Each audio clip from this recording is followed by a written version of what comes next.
Hello, and welcome to Bear Necessities. My name is Bear, and today we're going to talk about abilities in EverQuest 2. EQ2 does have a very unique ability system that you don't honestly really see in many other games, so I figured it was worth showing and talking about. First, let's talk about type of abilities. There are two types of abilities in EQ2, spells and combat arts. So let's talk about some of the differences. Spells usually have longer cast times and often can be interrupted more easily. Combat arts are very short cast times and can often be used while running. Combat arts are affected by weapon skills, and spells are affected by spell skills. Weapon skills and spell skills, however, are lumped together on gear now. You'll all often see gear that says X amount of combat skills, and that will increase your crushing, slashing, piercing aim, as well as your focus, disruption, ministration, ordination, and subjugation.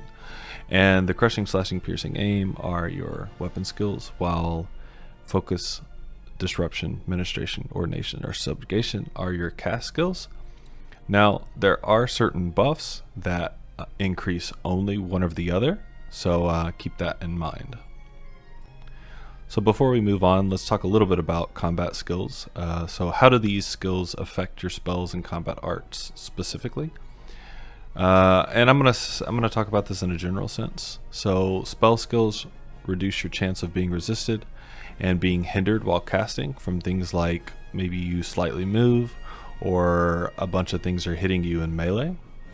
Whenever you're casting a spell and being hit, you'll sometimes notice that your cast bar kind of gets reset midway, and that's because you are getting hindered or interrupted, and the higher your spell skills are, the less that this will happen. For weapon skills, it will increase your accuracy, so the higher your skills, the less of a chance that the combat art will miss. However, I will say there's tons of math and mechanics that go into resistibility and accuracy, so I'm not going to dig into all of that here. Just know that when it comes to spells and combat arts, the more combat skills you have, the better chance you have to hit. So another thing that's kind of a difference between spells and combat arts is procs.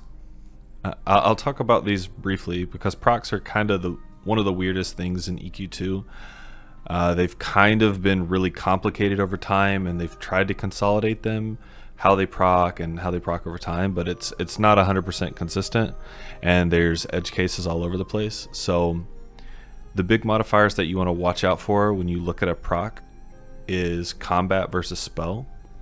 So spell procs will proc off spells, of course, and combat procs off combat arts, and I think also melee as well. I may be wrong on that one. There's also percentage-based procs, and there's also some procs that are procs per minute.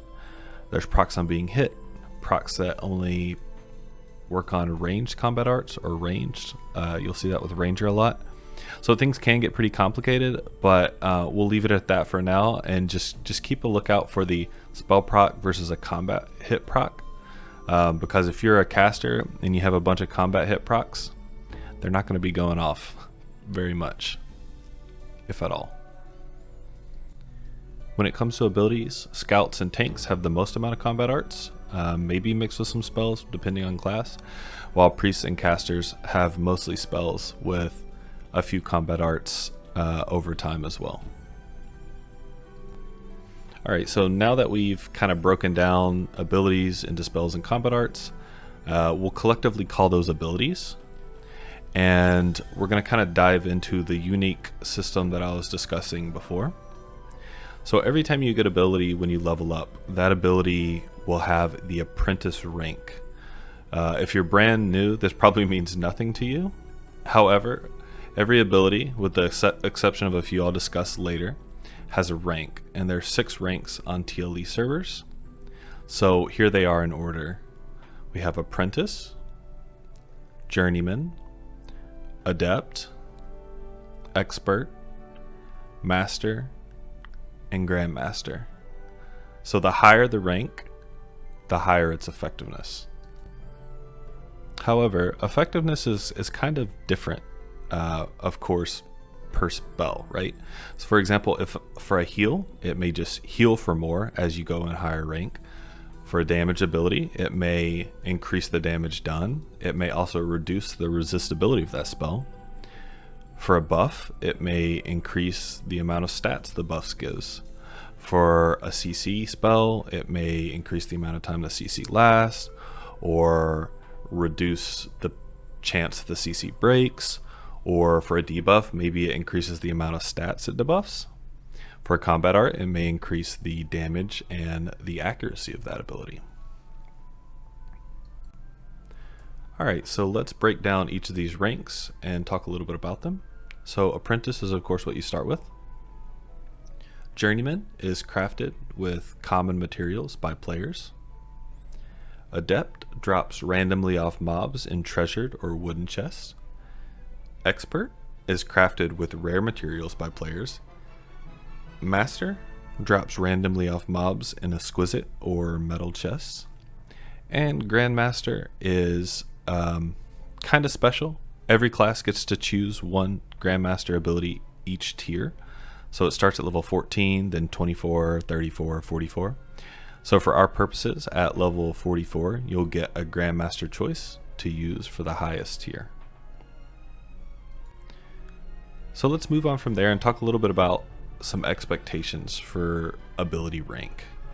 For most raids and even some of the harder heroics, expert rank abilities make things much smoother. This has pretty much become the de facto requirement for most raid guilds, as it's not too hard to get a crafter to make your expert spells. So let's talk about which crafters can make these abilities for me. Alchemists will make your tank abilities. Jewelers will make your scout abilities, and sages can make priest and mage abilities. When it comes for materials, most crafters will want some sort of tip for fuel cost and their time, on top of providing the rare material to craft the ability. So either get out there and harvest your rares, or buy them off the broker. How do you know which rares you need? So I'm going to provide a link in the description below, but you can check on EQ2U and you can find your class. You can actually type in the box the max level, so like 50 in this case, and it'll give you a list of all abilities that aren't upgraded up to level 50. And then you can click into each one of those to see what rare is required to make your expert. So at this level, almost every class uses abilities from level 37 to 50. So you will need some T4 abilities as well as T5. Keep in mind that some abilities even lower than 37 aren't upgraded in T5 for specific classes. So if you put in that text box, I'm level 50, it'll show you any ones that are under level 37. So like for example, I know tanks get Intercept, which is a level 34 spell, but it doesn't get upgraded. It doesn't get upgraded, I don't think, at all, but I think that's the last time it gets upgraded. So check into that as well. Let's also talk a little bit about some exceptions when it comes to ranking rules. There's certain abilities that actually just scale as you level. So some examples of that are Wrath. You'll see like Smite, or some sort of attack of consistency that you get early on. Hearts and Shards for Necros and Conjurers. Enduring Breath. So there's some random spells that you'll get as you level up that will just not have a rank. So they won't say Apprentice, Adept, they won't say anything beside them, and you never need to purchase them. They just scale up as you level. Another exception is everyone actually has a level 35 ability that currently can't be crafted, because the spell actually came from an adventure pack back in the day called Bloodline Chronicles. These spells can still drop as adepts or masters, but they can't be actually crafted. And then finally, everyone also has level 50 abilities that currently can't be crafted, because they won't be able to be crafted until the next expansion. So you're limited to drops on level 50 stuff as well. A good segue from those exceptions is to talk a little bit about spell research. So say you want to get one of those level 35 abilities mastered, or maybe a 50 ability, and you don't want to wait for a drop, a master drop or something like that. Well, spell research provides a timed way for you to upgrade abilities in ways other than buying them from the broker or waiting for a drop for them. There is a little bit of a pay to win element because you can actually spend station cash on purchasing these ability upgrades with spell research. However, personally what I do is I try to buy the best I can on the broker. So I'll try to look for an adept for my 35 spell, or maybe there's already a master there, or maybe there's an adept for a 50 or a master, etc. And then I'll turn on spell research. So I'll just click the ability and I'll say research from adept to expert, and I'll just start that research and come back in a few days and it will be done. So personally, that's what I try to do. And honestly, in T5, even like the level 50 abilities only take like 3 to 4 days to research from adept to expert, and from expert to master is maybe like an extra like 5 days. So that's really nothing when you think of, hey, we're going to be in this for 16 weeks. So making sure that you're researching as fast as possible whenever you get to these levels where you have spells that aren't going to be upgraded is very important. So once you get to level 35, start researching that bloodline spell. Maybe try buying the adept off the broker first, and as you level from there, getting those 37 all the way to 50, using the time that you're leveling to also research. Also, if you say you're researching a level 50 spell and then the master drops and you scribe it, all that research time that you may have gained that you were researching on that one spell can be transferred to a new spell. So don't worry about that. So that you don't have to worry about that. So like once you get that new spell and you go to the spell research window, it'll know that you've actually upgraded it already, and you can transfer that time to a different spell. Alright, I think I've covered all I wanted to for this video. I know there's a lot of things that I probably could have covered in more detail, but I think this gives a basic overview for people who are new to the game, don't really understand the spell upgrade system, and it gives them a better understanding of how to make their character better by upgrading their spells. If you found this video helpful, please like the video, and if you realize that I have missed something that you think is very important, please leave a comment below. I always appreciate that. And if you like my content and want to be notified when more is available, please hit the subscribe button and click the bell for notifications. Thanks again for watching, and I will see you guys later.